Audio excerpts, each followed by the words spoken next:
All right, good evening, everyone, and welcome to the August 27th Budget Committee meeting. We will start tonight with the Pledge of Allegiance, please. I pledge allegiance to the flag of the United States of America and to the republic for which it stands, one nation, under God, indivisible, with liberty and justice for all. I know we were commenting at the start. It's nice to be back in person. This is our first in-person meeting in several months. Welcome, John David's son. Thank you. Yeah, absolutely. And Mr. Burnell, has anyone joined us from the public tonight? No one has joined from the public. Okay, so we'll move forward to any changes or additions to tonight's agenda. Anyone? Mm-hmm. Just one point of reference, as we do have several that are dialed in tonight through the WebEx, I am going to initiate a roll call vote for every vote that we take. Make sense? Mm-hmm. All right.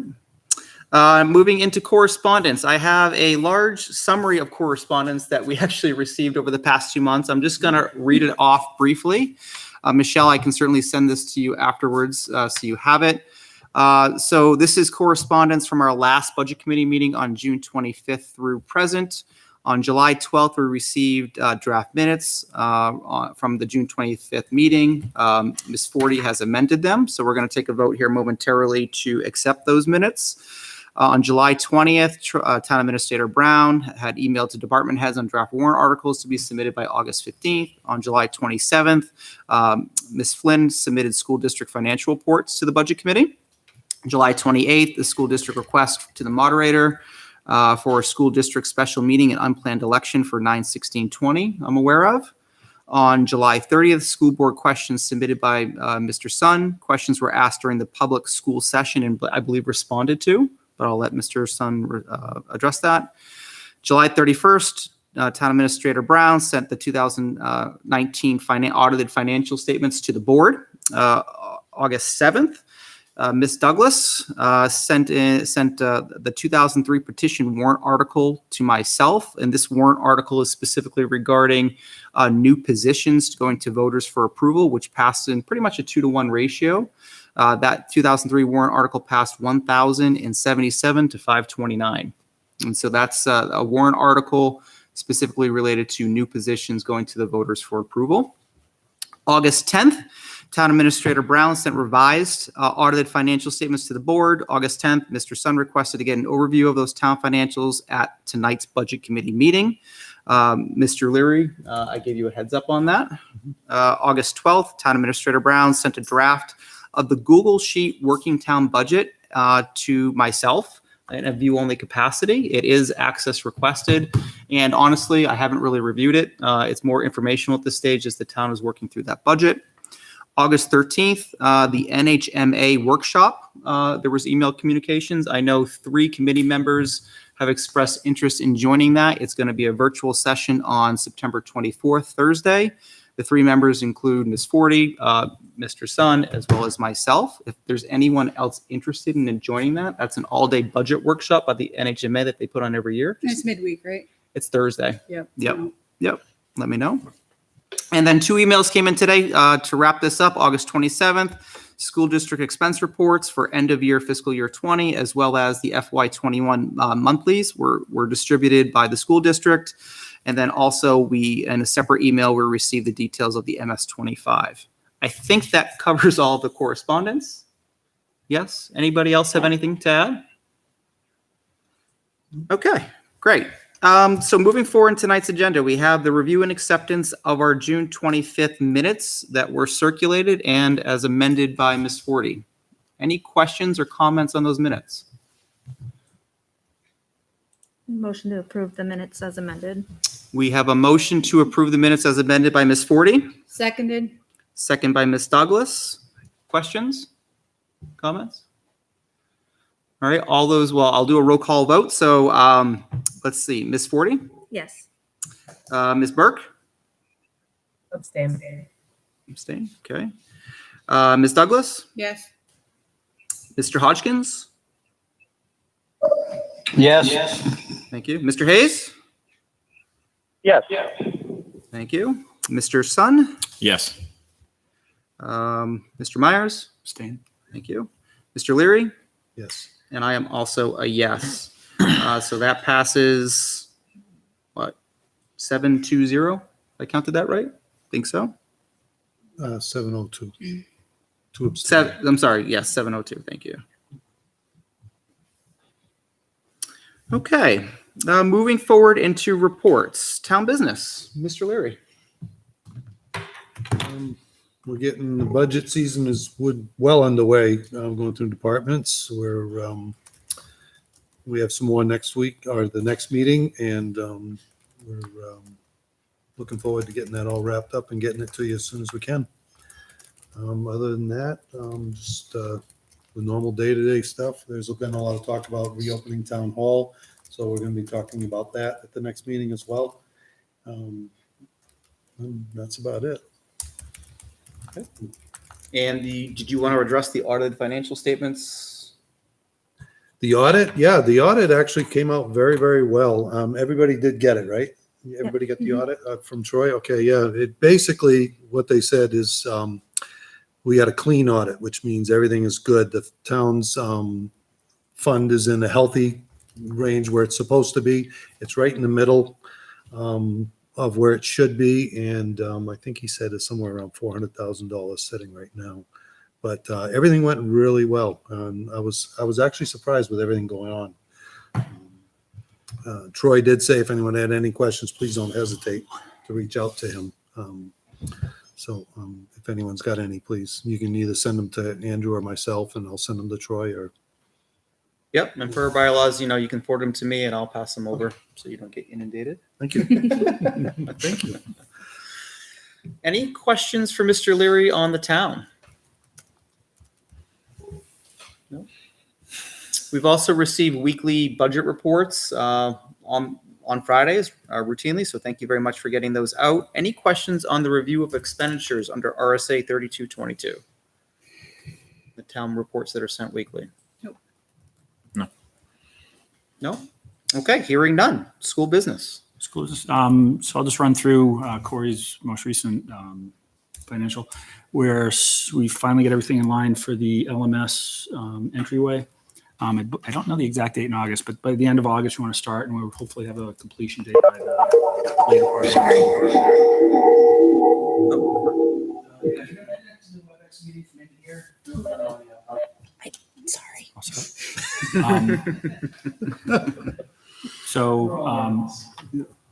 All right, so LMS is starting. LMS end of August, so anytime now it'll be starting. And actually, I've been up at school, so it may have started this week. I haven't been over there this week.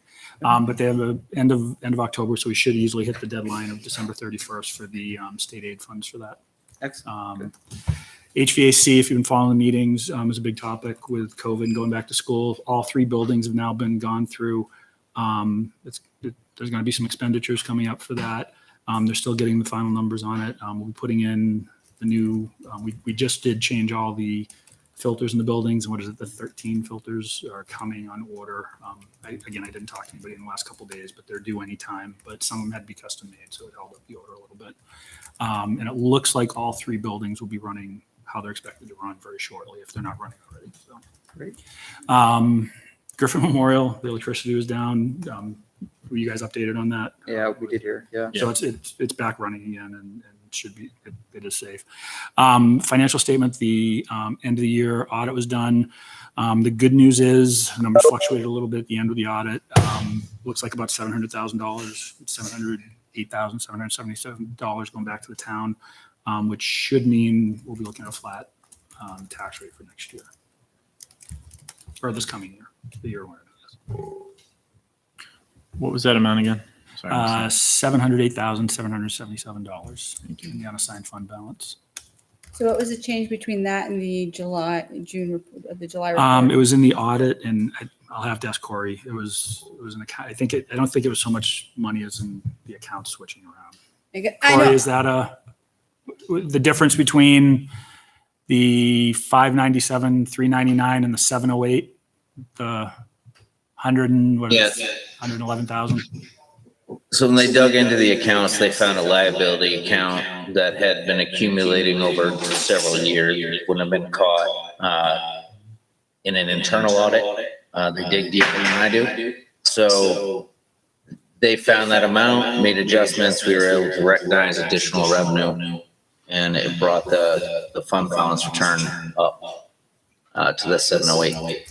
Well, I think that's great, but we had been talking about it being 7 something to begin with, to completely offset any increase. So when I saw the report to see that it was a 13-cent increase still, I know I was a bit surprised. So do we know what caused that? So you went from a 41-cent increase at the time of the vote to a 13-cent increase.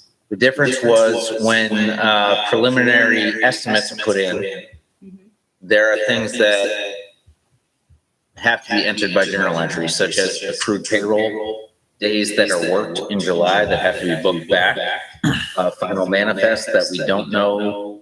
Yes, we do have encumbrances, but we don't know the exact amount, the invoices before they come in.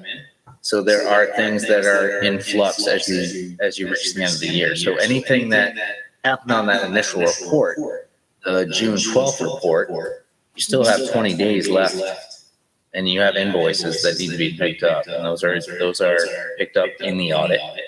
And as they dig in, they find additional items, and we did end up basically in line where we believe we would be.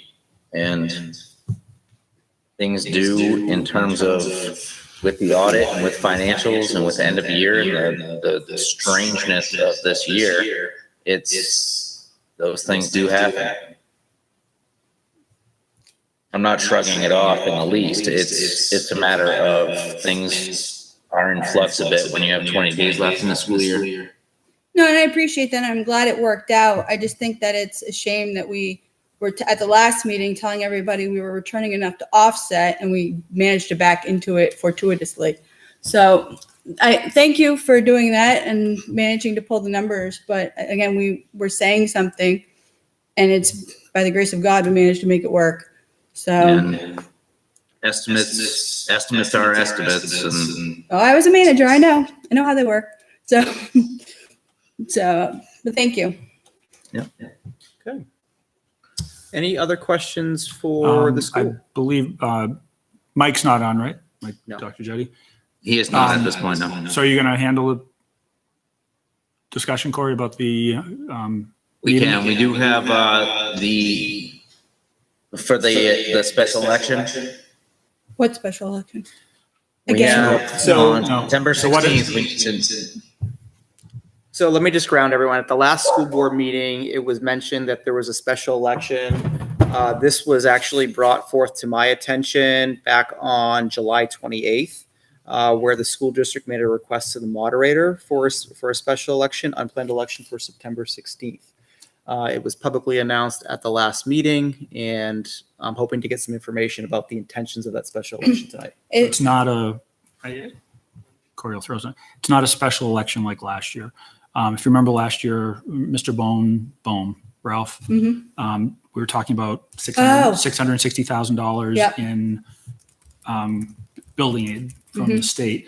That money came in because of COVID, everything, it wasn't used as we expected. To keep it and use it after December 31st, we have to have a special election, a town meeting where people vote to use it as, to put it, what is it, Corey? It'll go in facilities fund?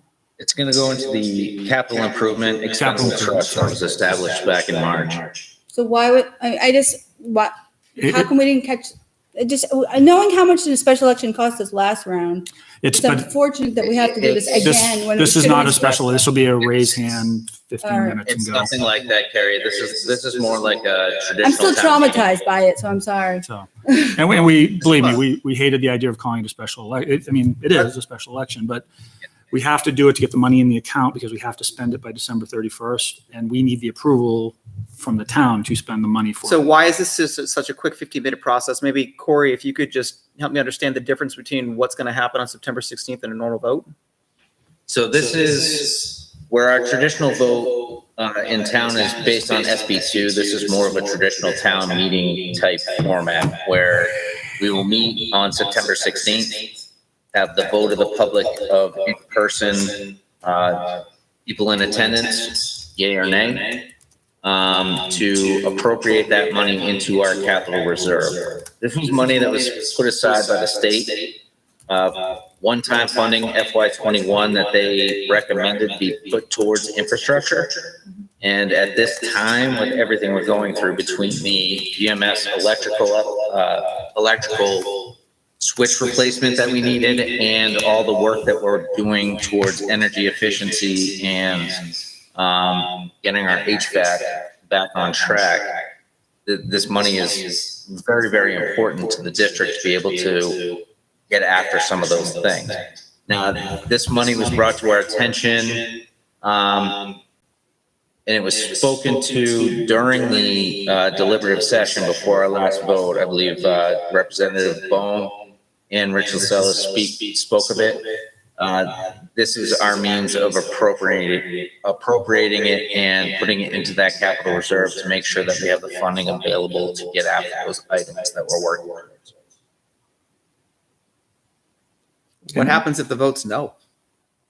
If the vote's no, the entire 660 goes into the general fund as revenue, and since it's not appropriated, it gets returned to the taxpayer. So my main concern about that is you're talking about a vote of some sort in, what, 2.5 weeks? That Yep. someone as plugged in as I am didn't even know about. So how are a lot of people in town going to know about it? So there's going to be this feeling that we're springing something on people just as the school year is going on. And I don't know about you, but my Wednesdays are booked out until like the end of the year. So it's a matter of, it doesn't matter. You don't need my vote, but my concern is that you're doing this in 2.5 weeks and nobody knows about it. If we go back to the deliberative session, this money was mentioned during that time. Mm-hmm. So it's not. Sorry, just to something- interrupt. It was mentioned, but it wasn't, if you remember, Mr. Bond, it wasn't, I don't believe it was voted But on. I have no problem with it. My Well, and I concern is the understand. perception Let's of. let Mr. Zabiskie Yep. talk. Go ahead. Go ahead, Corey. It's just a matter of, it was mentioned in deliberative session, this money was in the biennial budget of the state. And it's available for our district to use towards those items that we need to get after. And I don't think any of us can deny that there's a lot of deferred maintenance within our school buildings that needs to be addressed. And especially in this time of COVID, when we're working towards getting our HVAC systems back up and running the way they're supposed to be, it's very important that we have this vote of the public, and we will make sure that it is out there, that this vote will be taking place. And just to clarify, I have a question. I didn't mean 15 minutes it's over. There'll be as much time for input and talk. Sure. I just meant it's not a It's a big simplified expenditure. process. Yeah. Yes, please. Question. Is it going to be made to the public that if they vote no on this, that's actually going to go back to the public? Yes. That's the reality of it. Okay, thanks.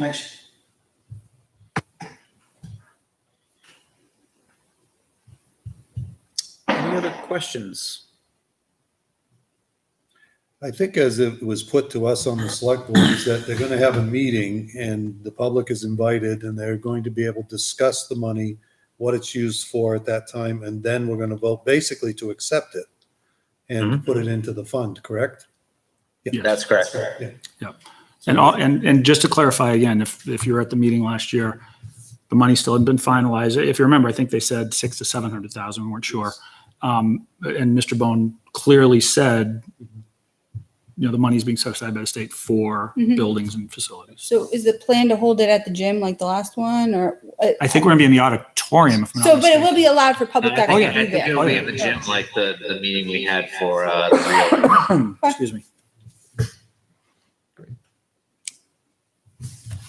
Questions? I'll have, Will there be alternative ways to take a vote? In other words, I don't think that everybody's going to try to pack into the auditorium. Andrew. And if we limit the Go votes, ahead. we're going to get let's say a bias one way or the other, the yeses or the nos could prevail. Yep, fair I point. believe, my understanding of it is it's much like a traditional town meeting where if you're in attendance, you will have the opportunity to vote. It's not a ballot vote. So that's the nature of the RSA and the way it's written for this particular special meeting. Right, but the situation with COVID-19 is going to discourage people from showing up live. So if there is an alternative way to vote, much like we're sending out Gotcha, Michelle, you're surveys next. and questionnaires, that may be an alternative. I see Michelle raising her hand. I think she may have a thought on this. Sorry, I don't mean to interrupt. I just want to make sure everybody knows that we have been in constant contact with the moderator, and the moderator has been in constant contact with the Secretary of State. And there is no, the only voting that could take place is in person. That's the state rule, that's the state rules. Correct. So this is a pre-SB2 vote, basically. Yeah. I just want to also clarify, I just got a text. It is in the gym because we can accommodate more people in the gym than the auditorium. But my only thought is if you can move it to an earlier time of day, maybe you could do it outside where people might be more comfortable with outdoors. Problem It is, stinks, I get it, but well, there's the a lot problem- of people who are more comfortable with I know, outdoor activities. but we'll be back than- in school at that point, and the teams will be outside. We don't know what the schedules are for sports, assuming sports are going forward. What about a Saturday? Would that allow outdoor and possibly more people? I can't answer that. I mean, I can ask. I do know one of the things they're looking at would have to just talk to the AD. They are looking at much more supposedly many more Saturday games to get less people around the buildings and so we can look at everything. I can Well, I ask. mean, even you can. The only look at- problem I could foresee, and I don't know the rules, Mhm. is I know they posted it last Friday. Oh, they've already posted the Ultimately, date. this is a school decision of when. No, I understand. I just, again, my concern is perception that I know personally a lot of people who are more comfortable outdoors than indoors. So if there's a way to accommodate those concerns, well, then at least we can say we tried. So that's my only thing there, especially if there's no alternative opportunity for people who aren't comfortable indoors. I do think we should try to take the extra step to how can we make them comfortable to participate. Very good point, Carrie. And the word needs to get out. There needs to be lots of advertisement. So in terms of a You know, the budget billboards in the impact, town, paper, however we do it. Go ahead, Ms. Forty. no, just in terms of a budget impact, I mean, I could see that in terms of how how they're gonna advertise. I mean, I'm just trying to bring it back to kind of within our purview. I mean, if it's not, we're not printing ballots, we're not ballot clerking and all of that kind of stuff, but is there a budget impact in terms of, No, I mean, the budget impact is if the voters vote no, and then it gets put into the general fund. right, That is a budget impact, right? And that's why I Right. asked the question, what happens if? right? But in I terms put of this in the cost, chat, but I don't know if everyone can see that. I think there is a budgetary component here, but the semantics of how the school district does the voting, I don't think that's in our scope. We can give our opinions, but No, I think we're all in agreement there. I think it is our opinion because it affects the budget, so. no, But it only affects the budget if it's voted no. it doesn't. Well, it does. If the opportunity is to give it back to the taxpayers or spend it, put it in the general fund or put it in a special fund, it does impact the budget committee and our recommendations. But even more, to me, it's more important is community perception because we need voter support come March. So what can we do to build community rapport? So yes, it doesn't affect directly necessarily. We're maybe not spending money on ballots and whatnot, but we need voter support. And the best way to do that is to make them feel like they've been included as best they can. And I just think, like I said, it's our opinions. There's nothing we can do to tell them which way, but the voters' vote does impact us. So how can we make them feel like they trust us? That's all. Well, we have Dr. Jetty joining us, so why don't we give Dr. Jetty a chance to speak? He's like, I don't even know what you're talking about. I think you're muted. Why don't you bring him up to speed on what we're talking about? I can't tell. Can you hear me now? Yes, we can. Yes. Okay, I apologize. Good evening. I just signed in. I'm actually in a meeting, but it's taken a little longer than I thought it might. So happy to help, or if you have any questions, I'd be happy to answer those. No, we were just talking about the special election, calling it a special election, I guess, but kind of the process and the semantics behind it. You know, the budget impact, if it goes to the capital reserve fund, the expendable trust fund, or if it's actually voted down and then it's returned to the taxpayer. We're just debating kind of the budget impacts in that scenario. Yeah, and I don't want to overspeak. I don't know if Rob Myers or Corey explained any of the background on it prior to me jumping in. Yes, as well as Michelle too. Mike, the big question will be making sure we get enough notice out there to people so they know a vote's taking place. Can we get that posted on different, obviously it'd be posted, town hall in each of the schools and the library maybe? But can we also get it on social media on the school board webpage and put it out on What's Up Litchfield? Yeah, I mean, our intent is to do all of those things. So I believe it was posted today in papers, and so now we're in the window to get all the information out there and to make sure people are aware of it. Any other questions? Anyone on the phone? Actually, I had a question. Okay. Relative to the school reopening, a bunch of negotiations going on. Do we know the legal impacts, the cost of legal expenses, and any changes that might need I to be have made? not, Mike's, they're still ongoing, so do we have estimated costs for legal for that, Mike? No, so negotiations are still ongoing. And the other piece is with impact bargaining, I mean, issues could still pop up anytime during the year. So it's just going to be an ongoing scenario that we'll have to deal with it as it comes along.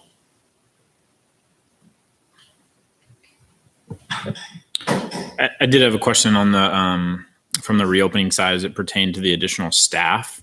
So, and perhaps is misunderstanding on my part, but I was thinking that there was a vote that had to take place in order for additional staff that had to be added. Have not added any staff. It was in the plan. proposal. That has not been, I mean, we've seen it, but that has not been openly discussed or voted on at the school board. There's no additional staff. That wasn't a part of the plan that you all voted on. Mike, that was not included in the plan at the end, correct? So at this time, we are implementing with existing staff. We have not added any additional staff. There are proposals to add staff, but we haven't agreed to any of that. Okay. And we've been very specific with people, with the associations that, we have to follow the rules that we have relative to adding staff, and doing that without voter approval would be problematic.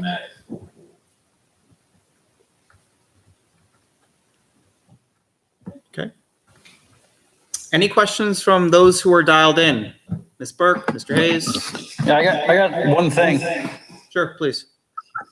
Yes, if it's going to be put out on the social media, can you include the what's not up page as well, as a lot of members of the town are not allowed on that page? I would say no, because it's not an open page, but that's, if somebody wanted to. But you guys just said you're going to put it on the other page, so. That's an open page. You don't need membership.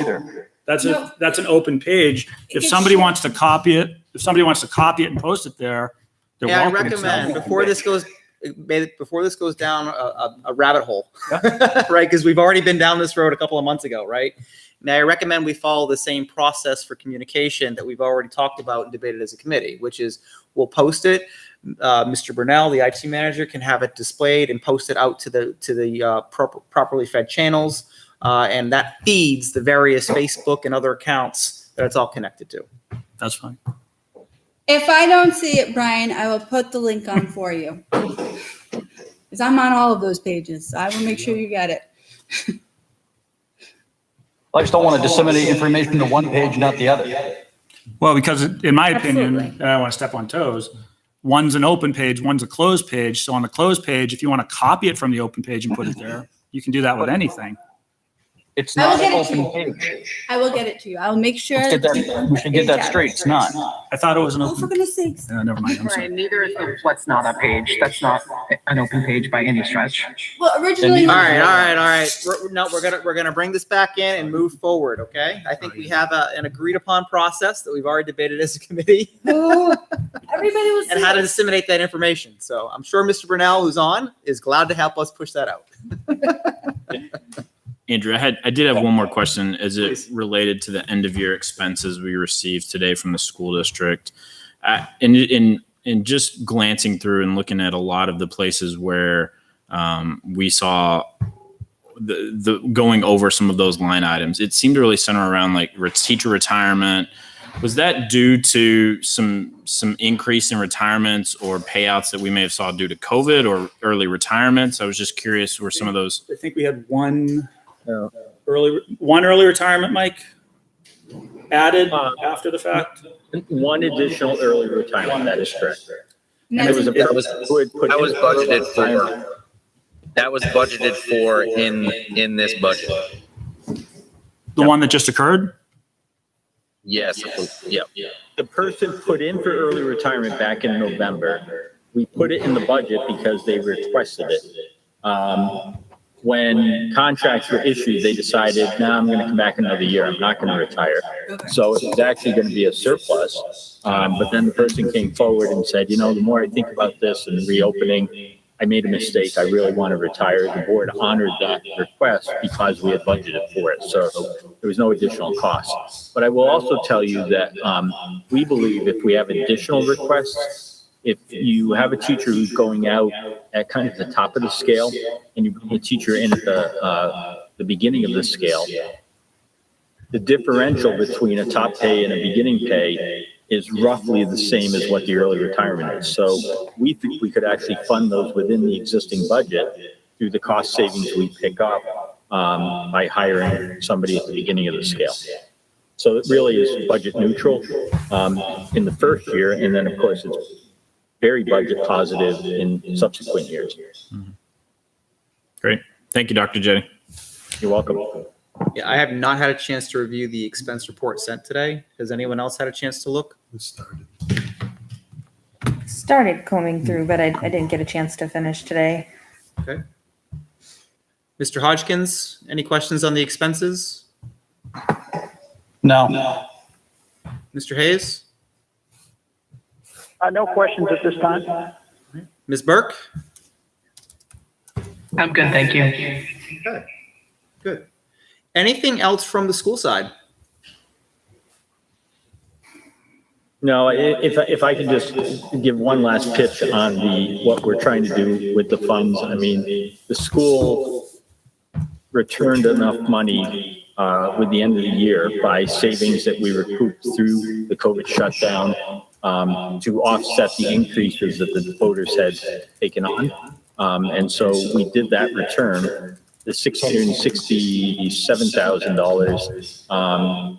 We really need that for our ventilation systems and other needs at the school. So that was the additional revenue intended for building upgrades. And we're hoping the voters see that because we've already neutralized the tax increase. And now we're looking to use that money to invest in the infrastructure, which was the intent of that. And we were pretty clear about that back in March. So I think the district right now is functioning at a very compassionate and understanding level with the taxpayers. They've been great to us. We want to be responsible in the middle of all of this. But at the same time, we're asking the voters not to handcuff us on getting the upgrades we need with, especially the ventilation systems in the school. That's just like a key critical target for us to get that interest. So I know you've heard all that, but since you gave me an opportunity to close out, I'm going to take that opportunity and just sum it up in that way. No, I appreciate that. And it's actually a nice segue into the next agenda item here, which is the capital improvement plans. And one of the items that's a part of those capital improvement plans is obviously the HVAC ventilation work at each of the schools, and to the tune of, I don't remember the top figure, but somewhere around $3 million across the 3 different schools, if I recall. Right. So is this money being used or planned to be used against some of that cost? Correct. Okay. Yeah, so we have accelerated the work that we're trying to do, mainly because of concerns about ventilation in the buildings. And so we've very aggressively gone after it and brought contractors in who are identifying deficiencies and helping us to map out both short-term and long-term goals. So unfortunately, like at LMS, it's the entire system is from 1985 when the building was built. 87, whatever the era is. And, they've called it end of useful life. They're talking a complete replacement there. The other buildings, there are repairs. At the high school, there are repairs that can be made to get it up to code. And Griffin is a complete overhaul, to be honest. That system is the oldest of the three. Thank you. Yeah. And so I'm just questioning, and I'll turn it over to questions in just a second. I'm just questioning, and I guess it's for Mr. Izabicki. Do we then is there then an opportunity to reduce what we're planning in the capital improvement plan by the 600,000 that's you're receiving? I would say in theory, yes. I mean, Okay. we're getting after a lot of those things that have been deferred maintenance. Part of what we found was that one of the contractors that were recommended to us by Design Day Mechanical, who came in to do an assessment, the group that's in now doing an assessment of our control system at the high school was the original programmer on the high school. So a list of recommendations came through. They did a 3-day analysis, and now we have the list of items, and we're waiting on pricing on how to get that system back up and running the way it needs to be. Dollar figures, I'm not sure. The 660 would definitely go towards getting that work done. Thank you. Yeah, and the committee is meeting again on Monday to kind of wrap up the overall planning, which is why I brought up the question. So I'll be sure to raise the point with Mr. Burke as well, who will be joining that night. All right, And other the budget questions? committee should know in meeting with the, and this is preliminary, so they were finishing their audit today, but I talked with the gentleman doing it, and he said that he can already tell that we have energy inefficiencies because of failed systems. So, it's not only investing in the system to get it operating correctly and to get the proper amounts of air flow, but it's going to greatly increase the efficiency of the system, resulting in other cost savings. So there's a lot of benefit to come from the work that we're engaged in. And we should look at it as an investment that's going to actually help in the long run by saving energy costs. Propane's not cheap. Thank you. Mr. Sun had a question, then I'll go. Okay. Dr. Jetty answered it for me there at the end. So Mr. Leary? Yeah. How many estimates are you getting to do this work? $3 million seems like an awful lot of money. I mean, I work in commercial buildings all the time. That seems like an awful lot of money for HVAC systems. In 3 buildings? Yeah. So remember that that's 3 buildings. So you're talking $1 million a building. And at LMS, it's pretty much a complete overhaul. It's a complete replacement. What's in place there is an outdated pneumatic system that, think of it as sending puffs of air through the building to open and close actuators, and no controls really over that. So it's really beyond its useful life and has to be completely replaced. So I think that was like a $1.3 million, $1.5 million project just at the middle school. And when you're Did you looking get at one it, too, estimate, or did you get a lot of the multiple estimates are based on the H.L. Turner report, which is now 3 to 4 years old. And that report was really from a very, very high level. They didn't go down into the weeds, into the detail. They put numbers on things that it was kind of throwing a dart at the dartboard. So now we're getting into the actual estimates, the work, the analysis that needs to take place. And it could come in less than that. I can't guarantee that, but now that we're getting actual numbers, we'll definitely have a clearer picture. Yeah, I think, in terms of the capital improvement plan, right, let's just keep in mind that it's a plan, right? And so these are rough estimates to begin the work. They're not necessarily meaning that it's all going to happen, right? Even though it is, certainly a priority, it's up to the school board at that point to bring it to the voters for approval to get the work done. Okay. All right, moving forward into the next agenda item, which is Capital Improvement Planning Committee, and then we'll do the member input part of this. So for Capital Improvement Planning Committees, we've been meeting every other week. What I'm sharing on my screen here, I recognize it's small. Let me see if I can, we're gonna get some support here.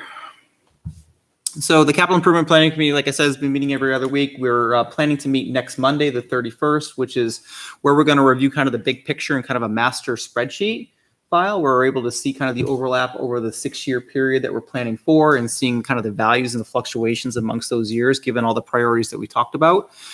We've heard from pretty much actually all of the departments now at this point, including rec and library, highway, roads, certainly the police and fire, etc. And we're summarizing that. So be on the lookout for communications on what that looks like on Monday or Tuesday morning after the meeting.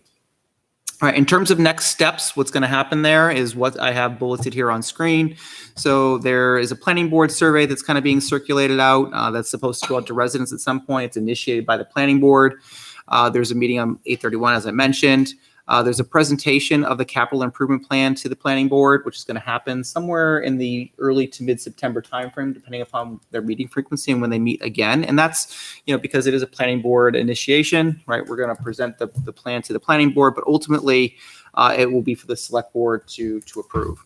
A public hearing was going to happen somewhere in the mid-September timeframe, and a presentation by the committee to the select board for acceptance of the plan is also scheduled. From there, to kind of socialize the plan and get it out, given the current times that we're in, there is an idea being floated around. Nothing's been formally decided upon, but the idea is there's going to be a recorded session where a member of the CIPC, the committee, actually walks through all the details in a recorded meeting, and that's pushed out through all the media networks, TV, on demand, YouTube, whatever it is, to make that available to everyone. Any questions on the capital improvement plan? What's coming out? Did you all receive any feedback from the survey? That was any of the questions from any of the groups that it was shared with? Was there any feedback from that? From what survey? Wasn't that the initial survey that was out for preview? Was there any feedback that was given? Because I know the school board discussed it. We sent it to Troy. We were told to send. Oh, that went to Troy. Yeah, I didn't see. Y'all haven't. I'm assuming then you're going to discuss that at your meeting on That's Monday. probably in scope for the next meeting. Yeah, I don't know. Did you guys get it? Or? We did. Yeah, I know the school board. I know the school board reviewed it at your last meeting. I saw that too. Well, yeah, we reviewed it to send questions to Troy. Yeah, that's what we had to. Yeah. Okay. Moving forward into other member input, new business. Anyone else have anything to cover tonight? It's nice to be back, huh? It certainly is a little bit easier to do it in person, so I'm grateful for that. Okay, well, just in closing here, we're going to meet again on September 24th, and that actually begins kind of the weekly meeting series from that point forward to the end of the year. Hooray! I can, everyone's excited about that. Love it. And we start to get really into the budget review process. So we have that to look forward to at the end of September. With that, anybody from the public join us, Mr. Brunel? No one else has joined. Okay, I will close public input. And with that, I'll entertain a motion to adjourn. So made. Second. We have a motion by Ms. Douglas, second by Mr. Sun. I'll do a roll call vote. Ms. Forty, Yes. Ms. Burke, Yes. Ms. Douglas, Yes. Mr. Hodgkins, Yes. Mr. Hayes, Yes. Mr. Sun, Yes. Mr. Myers. Yep. Mr. Leary, Yes. and I am also a yes. That passes 9-0-0. We are now adjourned, and we'll see you again on September 24th. Thank you very much.